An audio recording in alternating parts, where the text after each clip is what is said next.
મહાશિવરાત્રી પર્વને કારણે સોમનાથ ખાતે રાજ્ય સરકાર દ્વારા ત્રિદિવસીય સોમનાથ મહોત્સવનું ભવ્ય આયોજન કરવામાં આવ્યું છે। દેશના પ્રથમ જ્યોતિર્લિંગ સોમનાથ મહાદેવ મંદિર ખાતે ત્રિદિવસીય સોમનાથ મહોત્સવનું ભવ્ય આયોજન કરવામાં આવ્યું છે। ટ્રસ્ટ અને તંત્ર દ્વારા તડામાર તૈયારીઓને આખરી ઓપ અપાયો છે। આવતીકાલે સીએમ ભૂપેન્દ્રભાઈ પટેલ સોમનાથ પહોંચશે। મહાશિવરાત્રી પર્વને કારણે સોમનાથ ખાતે રાજ્ય સરકાર દ્વારા ત્રિદિવસીય સોમનાથ મહોત્સવનો ભવ્ય આયોજન કરવામાં આવ્યું છે। સોમનાથ ટ્રસ્ટ અને ગુજરાત ટુરિઝમ વિભાગ દ્વારા તેની તૈયારીઓને આખરી ઓપ આપવામાં આવ્યો છે। દેશના ખૂણે ખૂણેથી આવી રહેલા શ્રદ્ધાળુઓ માટે બેઠક વ્યવસ્થાઓ પણ કરવામાં આવી છે। આ કાર્યક્રમમાં સીએમ ભૂપેન્દ્રભાઈ પટેલ પણ ઉપસ્થિત રહેશે અને રાત્રિ રોકાણ પણ સોમનાથ ખાતે કરશે। ઉપરાષ્ટ્રપતિ પણ આ કાર્યક્રમમાં આવવાની અટકળો લાગી રહી છે। આ સમગ્ર વ્યવસ્થાને લઈને તંત્ર દ્વારા તડામાર તૈયારી કરવામાં આવી છે। સોમનાથ મહોત્સવમાં રાજ્યના તેમજ દેશના પ્રખ્યાત અને સુવિખ્યાત કલાકારો પણ પોતાની કલાના કામણ પાથરી ભગવાન ભોળાનાથની આરાધના કરશે। મહાશિવરાત્રિ 2025 સોમનાથમાં પ્રાર્થના, પૂજા, પુણ્ય અને પ્રસાદનું અનેરું આયોજન થયું છે।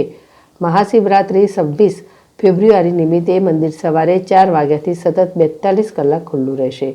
સવારે 8 કલાકે સોમનાથ સમુદ્ર કિનારે હજારો ભક્તો પાર્થિવ શિવલિંગ મહાપૂજા કરાવવામાં આવશે। મોટી સંખ્યામાં આવતા ભક્તોને દર્શન તેમજ ગંગાજળ અભિષેકનો લાભ મળે તે માટે સવારે 8 થી 11 અને સાંજે 1 થી 5 વાગ્યા સુધી વિશેષ પાત્ર સાથે ગંગાજળ અભિષેક વ્યવસ્થા ગોઠવવામાં આવી છે। સંકીર્તન ભવન ખાતે ભક્તોની પ્રિય ધ્વજા પૂજા માટે વિશેષ વ્યવસ્થા કરાશે। સોમેશ્વર મહાપૂજાના બમણા સ્ટોલથી પૂજાનો લાભ ભક્તોને મળશે। સમુદ્ર દર્શન વોકવે પરથી 24 થી 26 ફેબ્રુઆરી સુધી આયોજિત સોમનાથ મહોત્સવની સાંસ્કૃતિક કલાકૃતિઓ અનોખું આકર્ષણ બનશે। મહાશિવરાત્રિ પર ભક્તો માત્ર 25 રૂપિયામાં સોમનાથ મહાદેવની બીલી પૂજા કરી શકશે અને પોસ્ટ મારફતે ભસ્મ, રુદ્રાક્ષ અને નમન મોકલશે। સોમનાથ મહાદેવને અર્પણ કરાયેલા બિલ્વપત્ર, નમન પ્રસાદનો વિશેષ કાઉન્ટર નિકાસ દ્વારા નજીક ગોઠવાશે। અલગ અલગ સુવિધાઓ તરફ દોરી જતા વિવિધ રંગોના પટ્ટા યાત્રીઓને મદદ કરશે। દિવ્યાંગ અને વૃદ્ધોને સ્વાગત કક્ષ ખાતે સતત ગોલ્ફ કાર્ટ અને વ્હીલચેરની સુવિધા મળશે। સફાઈ માટે પ્રથમ વખત આવી સ્ટ્રાઇકિંગ ફોર્સ તૈયાર કરવામાં આવી છે। સોમનાથ મહોત્સવ અને મહાશિવરાત્રિ પર્વને ધ્યાને લેતા પોલીસ દ્વારા ચુસ્ત બંદોબસ્તનું આયોજન કરવામાં આવ્યું છે। 3 દિવસ માટે સોમનાથ મંદિરની સાથે સાથે મહોત્સવની જગ્યા પણ પોલીસ છાવણીમાં ફેરવાઈ ગઈ છે।